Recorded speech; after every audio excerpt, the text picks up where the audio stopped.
7h15. Alors habituellement à cette heure-là sur RCF, il y a un dossier de la rédaction. Cette semaine exceptionnelle en prévision de notre voyage en Terre Sainte. Cette semaine, ce sont des cartes postales de Terre Sainte que nous vous proposons. Étienne Pépin, aujourd'hui on démarre avec vous un pèlerinage qui commence au désert et qui s'achèvera à Pâques, au Saint-Sépulcre.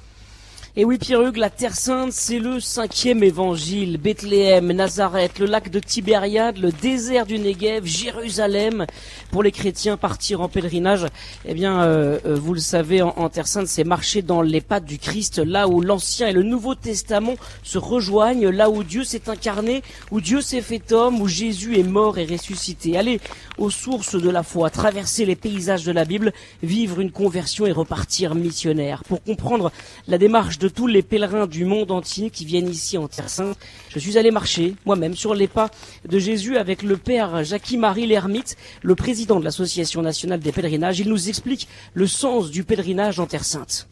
L'homme a envie de marcher, l'homme a envie de bouger, l'homme a envie de chercher. Et donc le pèlerinage répond à cette demande, parce que quelque part il y a un appel intérieur à se chercher soi-même, à chercher quel est le sens de notre vie, et puis à chercher à travers les lieux qui sont mystiques, des lieux de pèlerinage, des lieux de rencontre, pour chercher justement une réponse aux questions fondamentales, des questions existentielles. Ensuite, le lieu est important, puisque aller à Jérusalem, c'est le lieu de la mort et la résurrection de Jésus.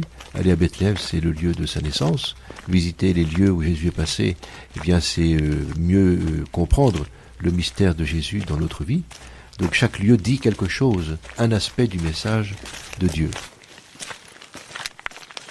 Alors Étienne, on entend les bruits de pas derrière vous, les pèlerins d'ailleurs qui commencent leur marche en Terre Sainte par le désert. Et oui, c'est une manière de se mettre dans les pas de Moïse et de Jésus, sentir, goûter et voir les lieux qu'ils ont fréquentés, éprouver les sensations qu'ils ont traversées. En marchant dans le désert du Néguev, le père Jackie-Marie l'Ermite m'a expliqué la pédagogie du désert, un lieu où il n'y a rien et où l'on trouve tout. Le désert est un appel extraordinaire. Jésus lui-même a fait l'expérience du désert, puisque après son baptême, il a été 40 jours au désert. Jésus nous invite à vivre le désert de notre cœur pour mieux accueillir la parole de Dieu. Le peuple hébreu a fait l'expérience du désert pendant 40 ans.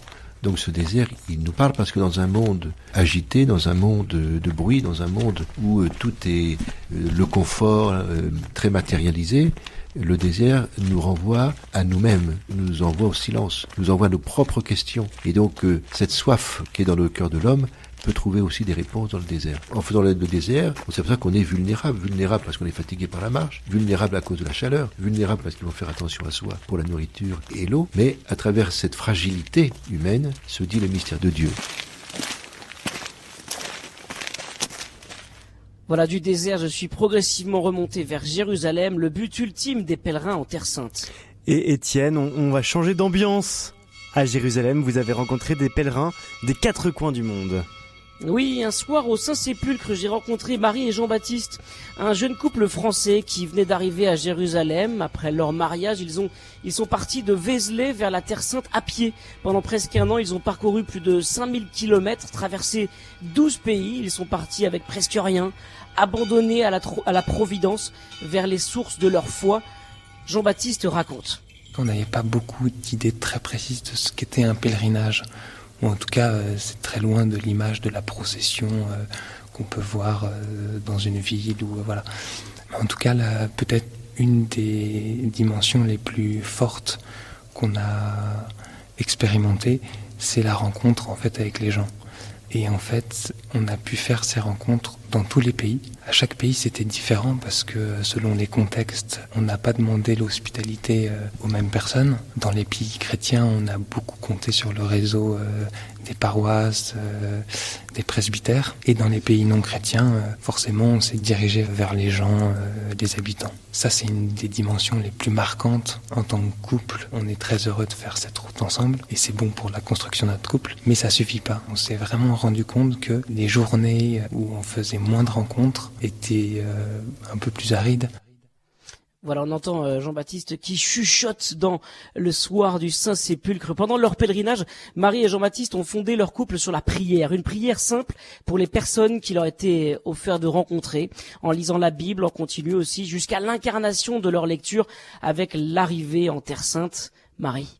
Avant de partir, il y avait le côté un peu mythique et les images qu'on a des livres de caté, mais qui sont un peu, je pense, les images romancées. Et puis au fur et à mesure de la marche, on en a un petit peu parlé et moi les gens m'ont un peu préparé au côté, il y a quand même toute la ville autour. Et puis là, l'arrivée, en fait, on a pu arriver par le Mont des Oliviers et du coup avoir la vue sur la vieille ville, les remparts et tout. Donc je pense que c'est une image quand même plus sympa que les gratte-ciel et les quartiers.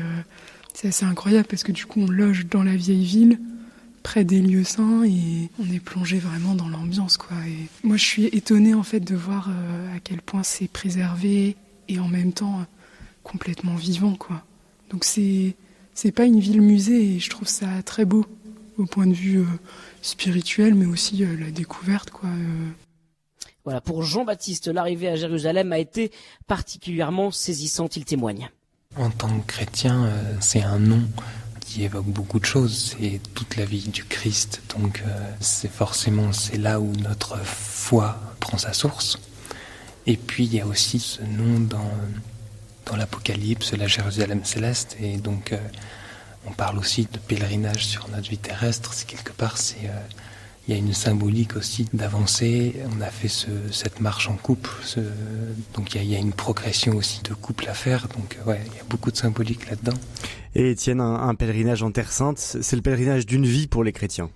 Et oui, Pierre-Hugues, on est transformé, converti par la Terre Sainte.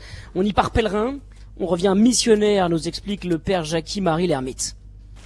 Il faut que les chrétiens qui viennent en Terre Sainte prient avec leurs frères de Terre Sainte. Les chrétiens en Terre Sainte ne représentent que 2%, ce qui est très peu. Mais pourtant, tout le monde s'accorde à dire heureusement que les chrétiens sont là, parce qu'ils ont une manière de se situer sur cette Terre Sainte qui est unique. Et donc parfois c'est difficile parce qu'ils sont pris entre deux blocs importants, musulmans et juifs. Mais pourtant tout le monde dit c'est bien que les chrétiens soient là parce qu'ils manifestent quelque chose qui est la particularité du christianisme, qui est la volonté de la paix, de l'amour, de la fraternité. Et je sais qu'ici les chrétiens par exemple nous demandent, mais pas seulement les chrétiens, ils nous demandent d'être visibles et de bien manifester qu'on vient pas faire du tourisme.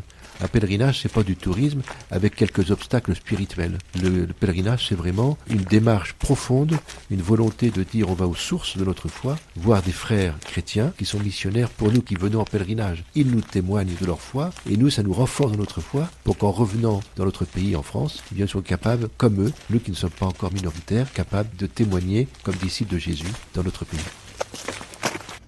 Voilà, en Terre Sainte, partout où l'on passe, les paroles bibliques résonnent, comme ces mots du Deutéronome. Shema Israël Adonai Elohenu.